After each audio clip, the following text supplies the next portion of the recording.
ότι στις δύσκολες μέρες που θα έρθουν, και το ξέρουμε όλοι, μπορούμε να σταθούμε μαζί, να σταθούμε ο άνθρωπος δίπλα από τον άνθρωπο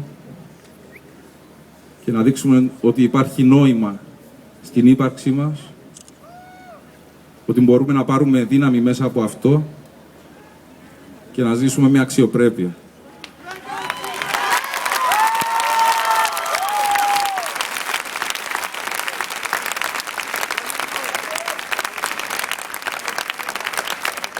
Στις δύσκολες εποχές που έρχονται να μην μείνει κανένας άνθρωπος αβοήθητος, κανένας μόνος του,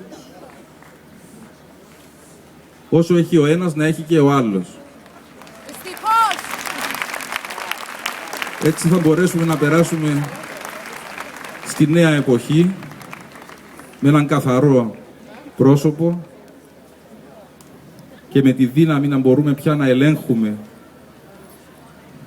την εξουσία μέσα από μια κοινωνία δεμένη, η οποία να μπορεί να ελέγχει αυτούς τους ανθρώπους που είναι οι υπάλληλοι μας, διότι τους πληρώνουμε, αναθέτοντάς τους να υπηρετήσουν αυτά που εμείς θεωρούμε σημαντικά. Κλείνει εδώ η συναυλία. Πρέπει να ευχαριστήσουμε όλους τους εξ Ελλάδος καλλιτέχνες καταρχήν που ήρθαν και μας στήριξαν τόσο συγκινητικά.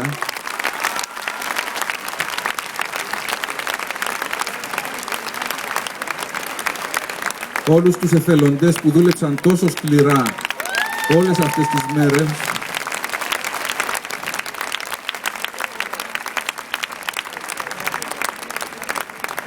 Και να πούμε επίσης ότι μια τεραστίων διαστάσεων αποθήκη 900 τετραγωνικά μέτρα γέμισε με όσα φέρατε εσείς από το ειστέρημά σας.